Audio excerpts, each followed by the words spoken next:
Imagined London, 1888. A sprawling city swallowed by thick, yellow fog, where poverty clings to the cobblestones and fear is a constant companion. In the cramped, gaslit alleys of Whitechapel, a shadow was lurking. He was a phantom, never seen, never caught, but his name would echo through history, becoming a legend whispered in the dark.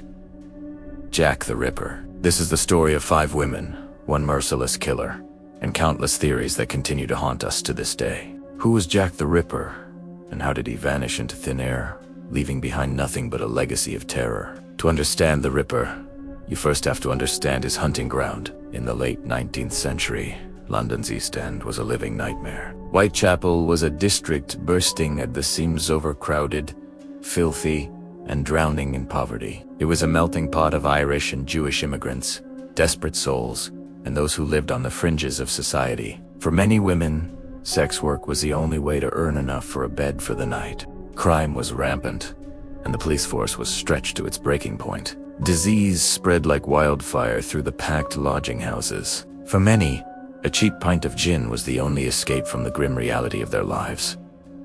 And it was into this desperate, forgotten corner of the world that something far worse crept from the shadows in the autumn of 1888. The terror began on August 31st. In the pre-dawn darkness of Bucks Row, a cart driver stumbled upon a horrifying discovery. The body of a woman, Mary Ann Nichols, lay crumpled on the ground. Her throat had been slashed twice, with brutal precision, and her abdomen had been viciously mutilated. At first, the police considered it a robbery gone wrong, a tragic but not entirely uncommon event in Whitechapel.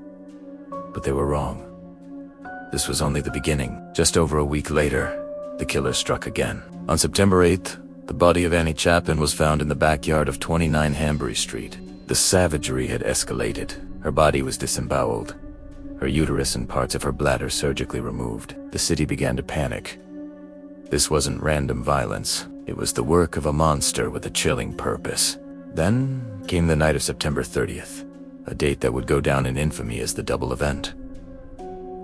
In the span of a single hour, the killer claimed 2 more victims. First, Elizabeth Stride was found in Dutfield's yard. Her throat was cut, but her body was otherwise untouched. Police believed the killer may have been interrupted, but he wasn't finished. Less than an hour later, and just a short walk away, the mutilated body of Catherine Eddowes was discovered in Mitre Square. Her face was disfigured beyond recognition, her kidney and uterus taken from her body. The killer was becoming bolder, more differentiated, taunting the police, who were always one step behind. The final and most brutal murder took place on November 9th. Mary Jane Kelly, the youngest of the victims, was slaughtered in the perceived safety of her own room at 30 Miller's Court.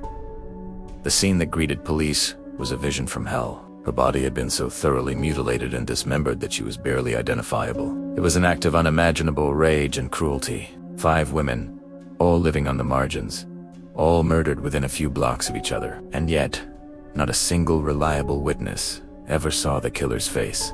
He moved like a ghost through the labyrinthine streets, leaving a trail of blood but no clues. Just as fear reached a fever pitch, something new emerged.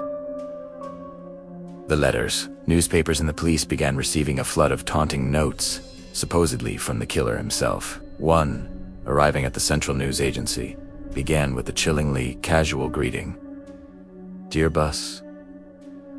It was in this letter, and a subsequent postcard, that the name first appeared. Signed, Jack the Ripper. Whether these letters were a genuine confession from the killer or a cruel hoax by a journalist, it didn't matter. The name stuck.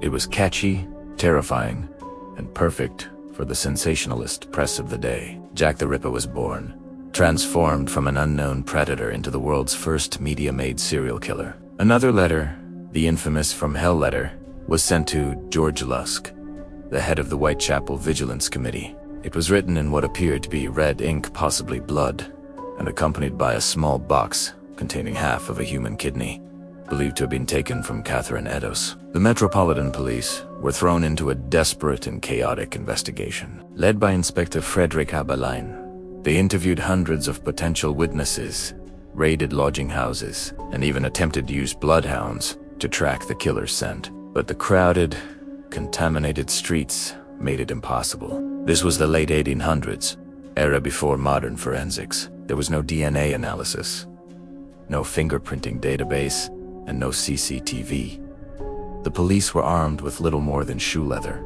intuition, and a growing sense of dread. The public, fueled by lurid newspaper reports, descended into a state of mass hysteria. Rumors flew.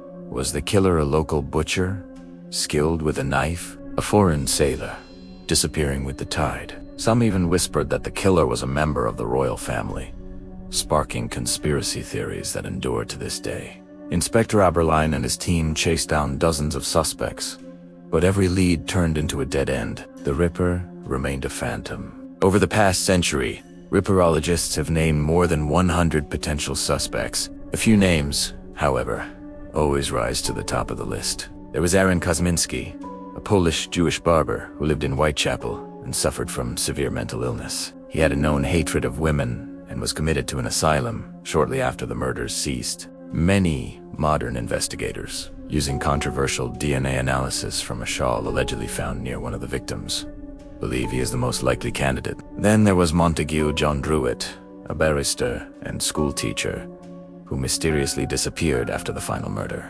His body was found floating in the River Thames, and his own family suspected he might have been the killer. Another intriguing suspect is Walter Sickert, a famous artist who was fascinated by the murders and even painted scenes depicting the crimes. Author Patricia Cornwell famously spent millions trying to prove Sickert was the Ripper, citing DNA evidence on his letters, though her claims are heavily disputed. And, of course, there's the royal conspiracy theory, which points a finger at Prince Albert Victor, Queen Victoria's grandson, suggesting his involvement was covered up by the establishment. But after the horrific murder of Mary Jane Kelly in November 1888, the killings abruptly stopped. The terror that had gripped London for 3 months simply faded away.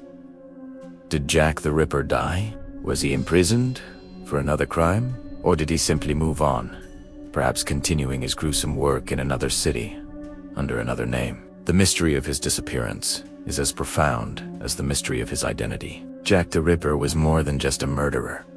He became a cultural ghost story. His legend has been immortalized in countless books, movies, and television shows. He represents the ultimate boogeyman, the faceless evil that can hide in plain sight, an intelligent, organized, and seemingly untouchable predator. He fundamentally changed how society viewed crime and the nature of evil itself. To this day, no one knows for certain who Jack the Ripper really was. All we know for sure is that 5 women, Mary Ann, Annie, Elizabeth, Catherine, and Mary Jane, lost their lives in the most brutal way imaginable, and a killer melted back into the London fog, never to be seen again. More than a century later, the gas lamps are gone, but London still remembers, because some mysteries, and the ghosts they create, never truly die. Thanks for joining us on this dive into one of history's darkest cases. If you find these historical mysteries as fascinating as we do, make sure to hit that subscribe button and ring the bell so you never miss an episode. We'll see you at the next one.